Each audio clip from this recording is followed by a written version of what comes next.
anything, if you want to fight for, the first step is learning. So please spare some time and know about ransomware, because today we are completely digitized, we are forced to digitize, and whole our world is somewhere engrossed in digital world. So let's begin with the study of ransomware. Ransomware attacks someone every 10 seconds. So you can understand how careful we need to be to protect ourselves. Now, coming to the question, what is ransomware exactly? So, ransomware is extremely harmful type of malware used by cyber criminals for money extortion. What they do here exactly is that they encrypt your data, and until and unless you pay them the money, they will not give you the access to your data. But in reality, 40% of the victims who pay the ransomware never get the data back. And 73% of them, they are victim of ransomware once again. Cryptographic hash algorithm. Now, when we talk that this people are encrypting your data, so there has to be certain algorithms which they use. So these are a few algorithms which the these people they use, or rather these are the algorithms which are used in technology for encrypting the data. So it's very important to know which algorithm has been used for encrypting the data. It's only then that we shall be able to get the data back. Coming to the question again, so how do we protect ourselves? Awareness is the key to security. We should always use genuine software and keep it updated. Whenever we see a link, we should not just be too quick and click it. We should not click on links that we receive through emails, social media, etc.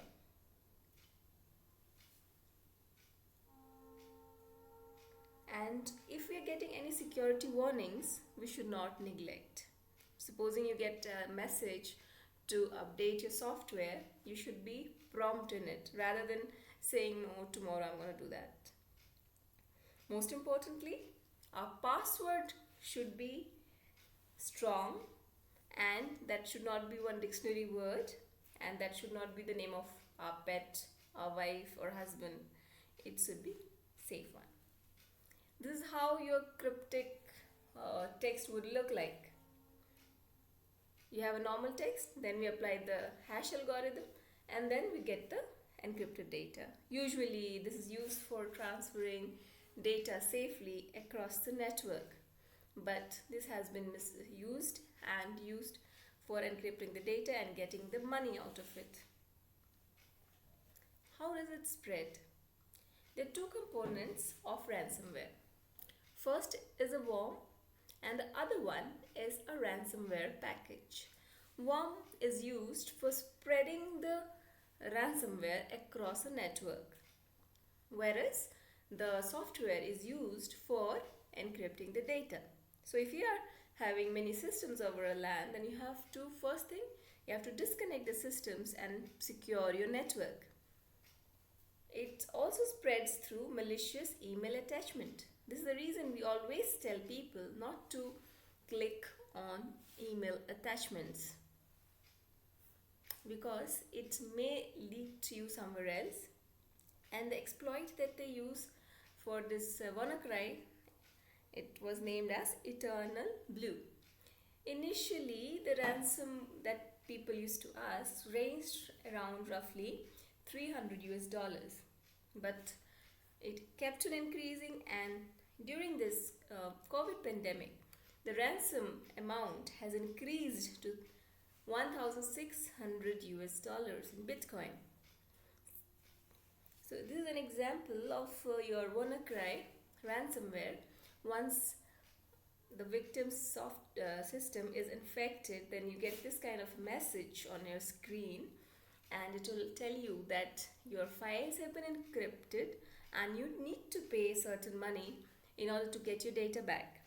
And they also mention the wallet, the Bitcoin wallet, where you're supposed to put the money. See an image which will be visible on your desktop wallpaper if you have been infected by this ransomware. It also drops a file named pleasereadme.txt, which will explain you what has happened and how to pay the ransom, because the purpose of ransomware is to get the money. Now, what are the measures to prevent ransomware? In order to prevent infection, users and organizations are advised to apply patches to operating systems. To prevent data loss, users and organizations are advised to keep a backup of all the data. We have CERTIN, which is created and provision of Section 70B of IT Act 2000, and CERTIN looks after all such kind of incidences of ransomware and other cyber crimes. So if you are falling prey to this, you just contact CERTIN. Our network, since it spreads over network, so network segmentation is very important to protect yourself from ransomware. We need to monitor all the TCP ports, and the ones that are not being used, we should close it so that some malicious people, they cannot connect through that port. And we should use firewalls to limit communication so that you do not have malicious contacts coming to your network. The best practices are deploying antivirus protection, having provision for blocking spams, perform regular data backups, and preferably we should store them offline. We should not open attachments in unsolicited emails, even if they come from people in your contact list, and never click on a URL content in an unsolicited email. This will help you from being victim to the ransomware. And we should be always judicious about which software to use, because the terms and conditions, how much support it is providing you, these are very important, because there may be some company that offer you more than the other, so we should go for the better one. And we should disable macros in Microsoft Office. For organizations, we need to establish a sender policy framework. We should establish one domain message authentication, reporting and conformance, that is called DMARC. Then we should have domain key identified mail. All these are used in context of emails. This actually protects from any person to fake your organization. I mean, if somebody is sending email, they can pretend to be your organization, but if you have complied the first 3 points, then nobody can fake email ID of your organization. We should have strict implementation of software restriction policies. We should enforce application whitelisting on all endpoint workstations. We should deploy an email filters on the networks so that all the spam mails are filters. Though the emailing organization, they have spam, but there may be certain emails, because nowadays we have spear phishing, so those kind of emails may get through the spam checker.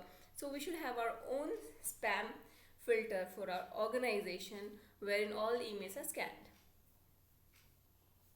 Now, what to do if the system is infected by ransomware? Immediately, we should isolate the system from the network. We should run cleanup tools mentioned in website to disinfect the same. Preserve the data even if it is encrypted. Report all the incidents to CERTIN and local law enforcement agency. The email ID is given here, incident@certain.org.in, and then we have cybercrime.gov.in, the government website. You can visit this website and get the incident reported. Then, to be precisely, what you have to do is lock down your network once you are victim of this ransomware. Second, disable the ransomware process. Once you open this tasks running in your system and you find some processes which are not related to your software, then end it. And then we can check for some decryption options. This is a website where you can visit and check if the decrypt key is available for a particular ransom.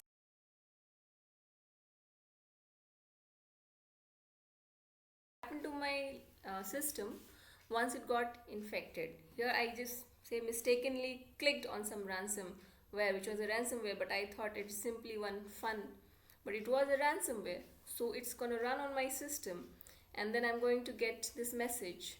And the fact they play with us is that they scare you. They scare you that within 2 hours, if you don't pay the money, I'll delete all the files. So I also get a read me text, as I told you in the presentation. Now there's a ticker. It gives me an ultimatum of 2 hours. Within 2 hours I should pay the ransomware, else it'll keep deleting files, first from my photo folder, then from the desktop, then from the documents that were there has been changed, and it has a different extension called .syrk, and it is of no use. We need to stop and find for solutions other than paying the ransomware in form of Bitcoin, because there's no surety that even if you pay the ransomware, you're going to get your data back. So better find out other solutions. As I said, if you're having the system over the LAN, first thing that you should do, you should disconnect your system from the network. Second option is to check if I can get a key and decrypt my data.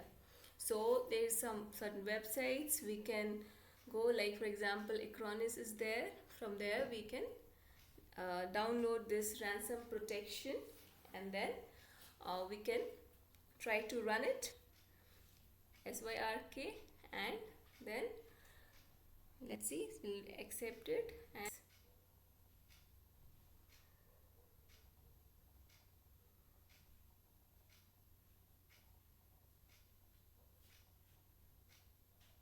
so now the files are back. We also say here we have our system, say it is infected by a jigsaw ransomware, and again maybe mistakenly we have clicked over this.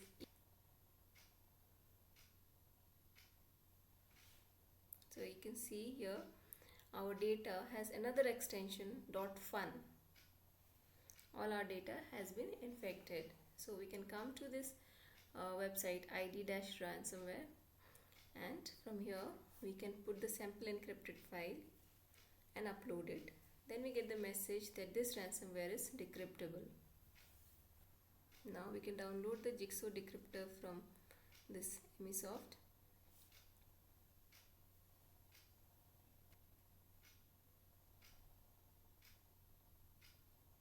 Now our document folder was encrypted. So running this, we are able to get our data back.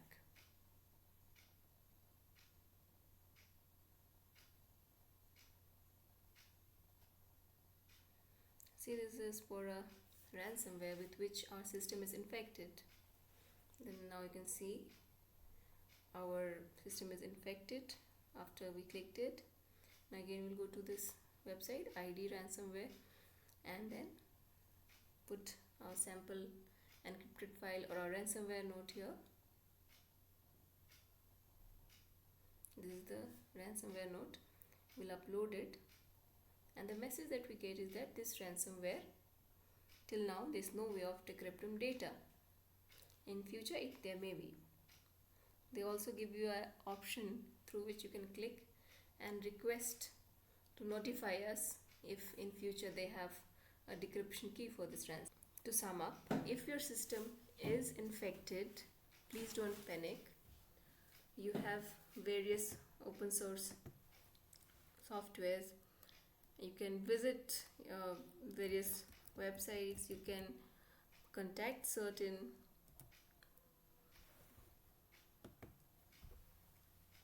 and know the latest ways to come out of this.